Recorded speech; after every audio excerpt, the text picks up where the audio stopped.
að taka þetta. Það tókst ekki. Það tókst ekki. Getum við. Eða hvað? Þetta allt saman misfæri. Jú, það tókst víst. Við fáum alltaf svo skemmtilega villur. Þetta er bara eins og alltaf áhugavert. En bara góðan og gleðilega miðvikudag. Já, gleðilega miðvikudag. Og hvað er þetta? Ég var rosa glöð þegar ég vaknaði í morgun og þurfti að fara út með hundinn og það var ekki rigning. Já. Og það var ekki rosa mikið lok. Það eru litlu hlutirnir. Það eru litlu hlutirnir. Svo er ég talað við bróðum minn á það sem býr fyrir norðan og það er spáð sko brjáluðu snjóstormi næstu daga, þannig að það hefur undirbúið allt fyrir það. Þannig að það er ýmist ofið að van. Já. Og við vonum bara að fólkið okkar á norðan komist heilt og örugt í bæinn til að vinna með þeim á föstudag. Já, staðlótu. Algjörlega.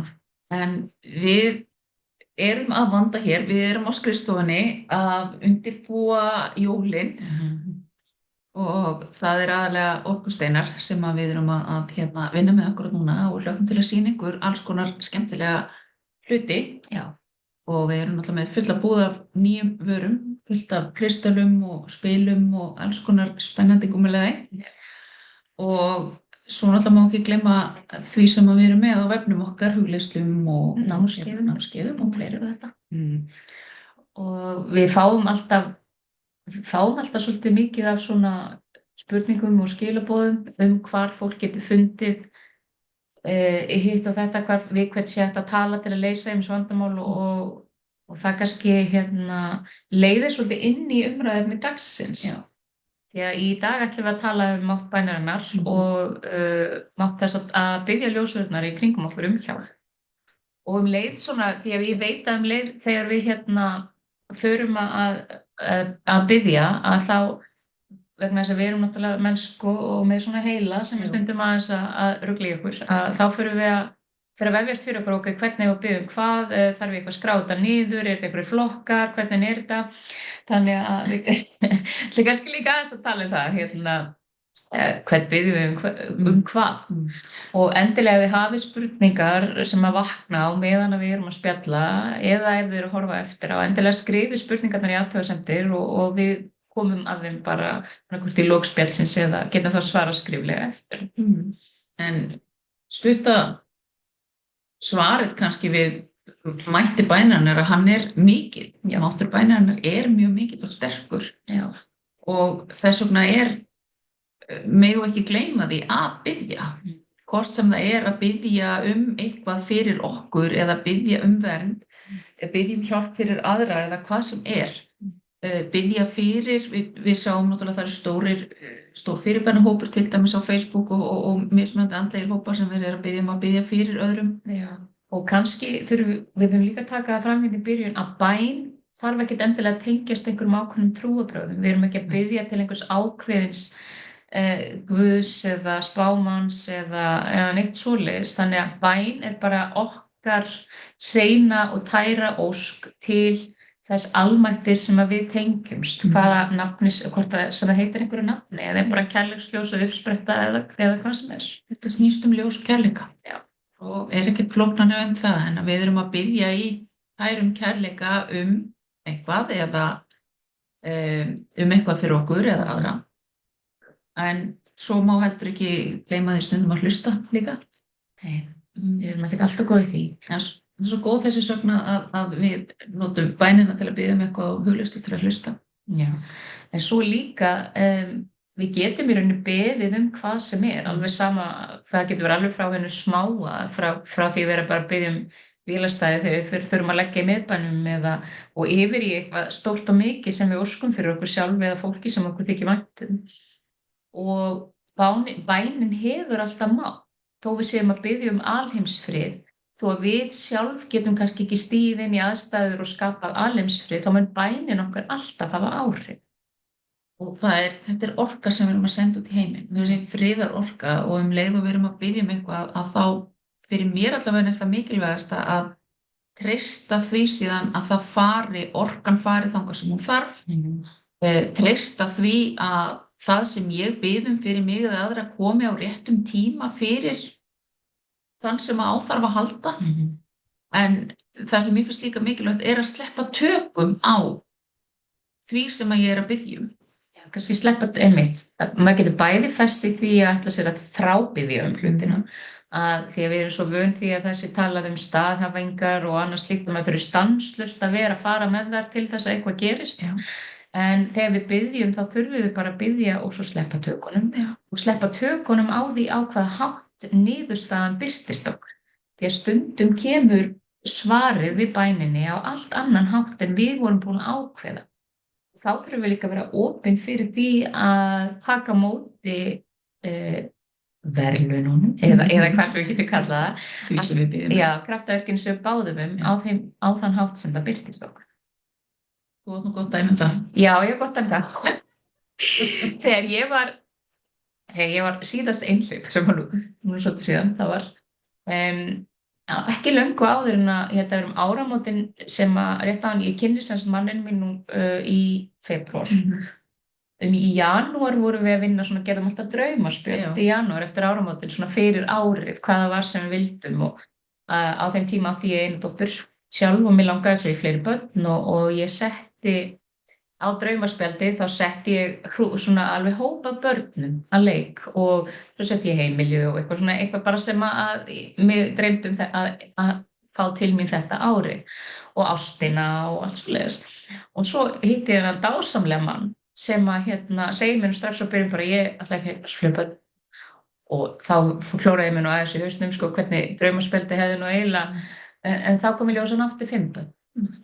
Sem síðan hafa haldið áfram að búa til barnabörn og þannig að líf okkar hefur verið, bara líf mitt hefur verið fullt af börnum frá því ég hitti þennan dásamlega mann sem ég er núna gift.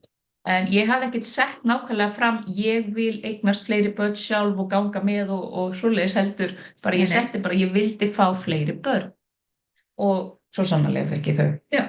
Og bara hratt og vel. Þannig að þú baðst þetta í rauninu bara allan pakkan í einu og fékkst nákvæmlega það svo baðst þannig að stundum þurfum við líka að vanda okkur. Já, hvernig við byrjum. Já. Stundum þurfum við að vera nákvæm. Stundum þurfum við líka að segja þetta eða eitthvað betra því að við erum alveg til að takmarka okkur í því sem við erum að biðja af því við kannski höfum ekkert endilega trúa því við eigum eitthvað meira skilið. Algjörlega. Þannig að það má biðja stórt. Og svo alltaf leiðir í áttina því sem að við erum að biðja og við skulum ekki vanmeta eins og bara mátt bænarinnar þegar kemur að því bara biðja til dæmis vernd biðjum að vernda heimilið, biðjum að vernda fólkið okkar og annað en svo megum við heldur ekki gleyma því að alveg sama hversu mikið við biðjum fyrir aðra þeir þurfa líka að vera tilbúin að taka á móti og ég er búin að eiga þessar samræður undanfarið til dæmis bara við dóttur mína þetta að ég hreinsa heimilið og vernda það og allt það og biðjum fyrir hana líka sjálfsögðu en hún getur síðan dregið af sér sem hún hefur ásetningum. Þannig að við höfum öll okkar sjálfstæða vilja og við verðum að virða sjálfstæðan vilja annarra. En allt sem við gerum að gera gott og að biðja frið í heiminum á hverjum degi það snertir alltaf einhver hjörtu því að við byrjum náttúrulega hér í okkar eigin hjarta. Ef við getum skapað frið þar, þá getum við skapað frið í heiminum. Já. Svo alveg magnað finnst mér sérstaklega í orkunni eins og núna, hvað við fáum í rauninni ef við erum bænheyrð rosalega hratt. Það bara alveg magnað. Og ég, bara fyrir nokkrum árum var ég til dæmis að svona spekulera hvað skref ég að taka næst í tónlist. Á þeim tíma var ég að reka hótel og veiðihús á Suðurlandi og ég man að ég fór út eftir vinnu að labba niður á og ég hugsaði með mér meðan ég var að labba við ána, þá hugsaði ég, hvað væri frábært að kynnast einhverjum eða tengjast við eitthvað tónskáld sem að væri búin að semja svolítið að lögum en vantaði kannski texta og laglínur til að syngja lögin. Og ég þarna niður frá í kannski klukkutíma korter, ég ekki með símann minn með mér, ég kem upp á hótel og tek upp síma minn, þar eru skilaboð frá manni sem ég kannaðist aðeins við en ekki drukkur svo mikið að hann segi, heyrðu, við fekk allt í einu svona eitthvað hugbúið mér að tala við en ég með fullt af lögum sem bara svona laglínum og við vantar svo einhvern til að semja texta og kannski syngja lögin og ég bara hínglast. Þetta tók klukkutíma, ekki einu sinni Og það sama í rauninni ef að til dæmis ég finna að mér vantar, mér finnst banka innistæðan mín ekki fyrir alveg nógu hagstæð, að þá tala ég bara við ljósverðarnar og ég segi bara ef ég á að geta unnið fyrir Guð, áhyggjulaus, að þá get ég ekki haft áhyggjur af peningum líka. Þá þurfum við að hjálpa mér og þá yfirleitt bara nær undantekningarlaust þá detta inn í verkefni sem ég fæ borga fyrir, einhver hefur samband og segir, heyrðu, ég myndi alltaf inn skuldaði pening. Ég myndi náttúrulega ekkert eftir þessi manneskja skuldaði manni eitthvað pening, sko. Þannig að það kemur alltaf til manns það sem maður biður um. Það alveg þannig. Já. Ég náttúrulega fór mjög sterkt í gegnum þetta fyrir bara meira en 10 árum þegar ég var ein með stelpuna mína og var bara, ég átti bara nóg fyrir mat og reka bílinn og hvað, en svo vantaði eitthvað auka. Ég bað alltaf og það kom alltaf. Það voru max 2 dagar þannig að ég kom inn með verkefni í hendunar. Og alltaf eitthvað sem ég líka réði vel við að gera með hinu. Já. Og ég finn alveg að þegar ég uppgötaði þetta og fór að treysta því bara að það sem ég bið það fæ ég. Og leið þá, sérstaklega þegar við erum svo mörg haldin svona afkomu ofta, að leið þá slaknar svo á því inn í manni. Þegar maður finnur, ég get treyst heiminum fyrir mér og það þýðir að ég þarf ekki að ofhugsa endalaust kannski 2 vikur, alltaf 2 vikur af hverjum 4 að hafa áhyggjur af því hvernig mánuðurinn og mánaðamótin muni líta út. Ég veit að það verður allt í lagi. Líka bara að hugsa þetta saman fyrir okkur sjálf í að við erum örugg, að við biðjum aðstoð með það sem við þurfum. Til dæmis bara að við segjum eins og núna það bara vetur og við erum að keyra einhvers staðar. Að við þurfum ekki að vera í brjálæðislegum ótta því að það mikilvægt kannski að reyna að sleppa óttanum eins og hægt og að sleppa útkomunni eins og hægt til þess að við getum tekið á móti aðstoðinni. Já. Og við náttúrulega þekkjum þetta líka þegar verið eins og við tala fyrirbænahópana áðan og svona, þegar verið að biðja aðstoð fyrir fólk þegar það veikt. Já. Að sjálfsögðu að þá gerum við það. Og ég hef verið bara að tala við fólk í síman sem segir, ertu ekki til í að senda mér heilun og ertu ekki til í að gera þetta, og ég sendi bara út í bið ljósverðirnar það að aðstoða þessa manneskju og í lok símtalsins henni líður henni oft betur. Já. Þannig að þetta bara hefur bara með það að gera að við biðjum í tærum kærleika aðstoð fyrir fólk. Já. Og leið aftur þurfum við að sleppa tökum á niðurstöðunni því að til dæmis ef við erum að biðja fyrir sjúkum og þeirra tími kominn, að þá ekkert sem við getum gert til að breyta því, en við getum beðið fyrir heilun og líkn á meðan að þetta allt saman að ganga yfir, að manneskja þurfa ekki að upplifa ótta eða kvalir og fá að fara í friði. Því það skiptir líka alveg jafn miklu máli eins og hitt. Að það að við getum bæði, þegar við komum inn í lífið sem börn og þegar við förum út úr lífinu, að það gerist á þann hátt sem að veldur okkur ekki svona trauma já. Og það sé á sem mýkstan og bestan hátt fyrir sálinu til að fara og það mikilvægt og við getum hjálpað og það eitthvað sem að ég held við þurfum að taka meira samtal í samfélaginu bara dauðan og það að hann getur líka verið fallegt ferli og við megum tala hann. Já. Það ekki sagt að það sem við eigum öll sameiginlegt fæðing, dauði og skattar? Já. Það ekki svona það sem mann yndir öllu saman. Þannig að dauði náttúrulega eitthvað sem býður okkur allra og við þurfum að eiga í heilbrigðu samtali og sambandi við dauðan. Jú, ég held það. Að við þurfum að geta talað Já, og ekki verið í þessum ótta. Af því að leið og við getum sleppt tökum á því að sjálfsögðu viljum við alltaf að fólk fái þann tíma sem það þarf, en að við sleppum líka tökum á því að reyna að stjórna útkomin eins og segir og stjórna því hversu stutt eða lengi hver hér. Já. Svo erum við báðar með það sálar sérhæfingar að við erum hér til þess að hjálpa fólki, að hjálpa sálum inn og út úr jarðvist sem myndbirtist á alls konar hátt í okkur lífi og þess vegna erum við kannski oft kallaðar til líka ekki bara af lifandi heldur af þeim sem farnir eru yfir eða ljósverum til að hjálpa til og þá máttur bænarinnar gífurlega mikilvægur alveg óbúslega og ég tala nú ekki sérstaklega þegar að fólk hér á jörðinni sem að ennþá í jarðvist heldur svo fast í sáleirnar sem að hafa farið að það komast ekki áfram. Já. Það erfið staða fyrir þær sálir að vera í og líka fyrir þau sem eru hér að geta ekki sleppt. Já, algjörlega. En hvað varðar bænina í rauninni allt sem við biðjum ef við erum að biðja vernd, það er bæn, ef við erum að biðja hreinsun, það er bæn, ef við erum að biðja eitthvað gott inn í líf okkar, það er bæn, ef við erum að biðja að eitthvað slæmt víki úr líf okkar, það er líka bæn. Þannig að bæn í rauninni allar óskir okkar sem við setjum út breytingar í okkar lífi, á hvaða stigum lífsins og hvaða vítum eða hvað sem við getum kallað. Já. Og það er alltaf ef við höfum hreinan ásetning og það er kærleikur að baki þess sem við biðjum, þá fáum við bænirnar okkar og óskirnar uppfylltar alltaf. Ég hef trúið því að það komi alltaf eitthvað svar, einhver niðurstaða, þó sé ekki alltaf svo sem við búum til. Nei, það sé það sem að við eigum stundum erfiðast með að taka á móti ef það birtist í einhverju allt annari mynd af því við eigum stundum svo erfitt með að treysta. Já. Og að það sé fyrir okkur og það birtast okkur kannski tækifæri sem við þurfum að stökkva og við þurfum kannski að gera hlutir öðruvísi sem við sáum fyrir okkur og allt það. En bara, þú veist, eins og þetta, ég vissi að ég átti að vinna í andlegum málum. En hvað þurfti til þess? Það þurfti bara heldur harkalega meðferð til þess. Þannig að það er sem að þegar að það er ekki alveg hlustað, sko. Við vitum alveg líka hvað það er að hlusta ekki. Já, og svo er líka bara svo óbúslega mikilvægt að við kennum börnunum okkar líka hversu mikilvægt það er að biðja vernd og biðja hjálp við það sem þau eru að takast á við.